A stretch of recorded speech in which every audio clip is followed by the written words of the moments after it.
Okay, my name is Kathy Gregory, and this is part one of my group presentation for Chapter 7. In the United States and Northern Europe, meetings are when interested parties come together to discuss several different topics.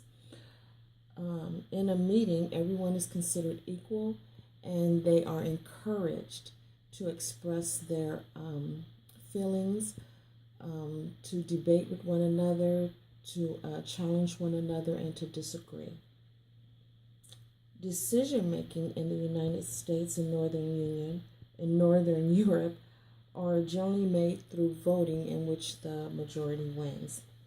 In a typical Indian meeting, however, attendees are not treated as equal.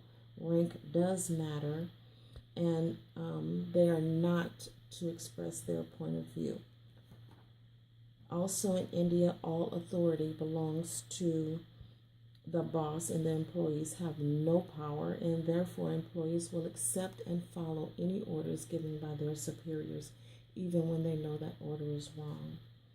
A Western might wonder, how does anything get accomplished in an Indian meeting? Well, it does. Very important things get accomplished, although Westerns may not think these things are important. In order to understand an Indian meeting, we must first understand the Indian culture and what is supposed to happen in an Indian meeting. So why do Indians meet? It's very important at a meeting not to offend anyone, allow everyone to save face, and avoid confrontation. The particular concern of allowing everyone to save face severely limits what can be said at a meeting. These are a list of things that can cause a person to lose face. Disagreeing with what someone says, in particularly a senior. Correcting what someone says, particularly a senior. Criticizing someone that's present at the meeting. Challenging something someone said. Making a negative comment about what someone said, giving negative feedback, admitting you made a mistake, admitting you did not or do not understand something, admitting you are not on schedule, falling behind schedule, or will not make a deadline, asking for help, asking for more time. These are all things that can cause a person to lose face at a meeting. Although these things are necessary tasks not only in the United States but in India as well. So in an Indian meeting, the purpose is not to reach a decision or make an agreement, but is to inform members of agreements and decisions that have already been made through several one-on-one meetings. Indians meet to present results to the members of previous meetings and to discuss the details of future meetings. Disagreements about details do not disturb harmony as much as discussing the substance. In India, discussing upcoming agendas in meeting so that they can see where the disagreements are. That way they know what can be discussed, what should be discussed in one-on-one meetings.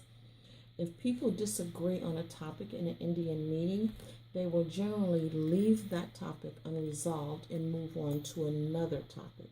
This allows for the Indians to have breakout meetings and to discuss possible confrontations and conflicts of opinion in one-on-one, in private, rather than out in the open, in the public. That's why Indians have a lot of breaks during their meetings, and their meetings may run longer than a meeting in the United States with Americans. It's also advised that Americans stay available during breaks because, like I said, one of the purposes of the breaks is to work out any confrontations and any disagreements one-on-one in private. The role of the subordinate in Indian meetings is not not to answer any questions, even when directly asked a question. Subordinates defer to their boss in public placings, and this includes in meetings. Subordinates will not correct their superiors, even if they make a misstatement or say something that is incorrect. They will wait until a break and have a one-on-one with them to make any corrections in private. And that is it for part 1. Thank you very much. And also, this is just for FYI. In Indians making decisions for ethical decisions, whereas Americans tend to use some sort of professional ethical code, such as the ACA, Indians make their decisions based more on intuition. And that's it for part 1. Thank you very much.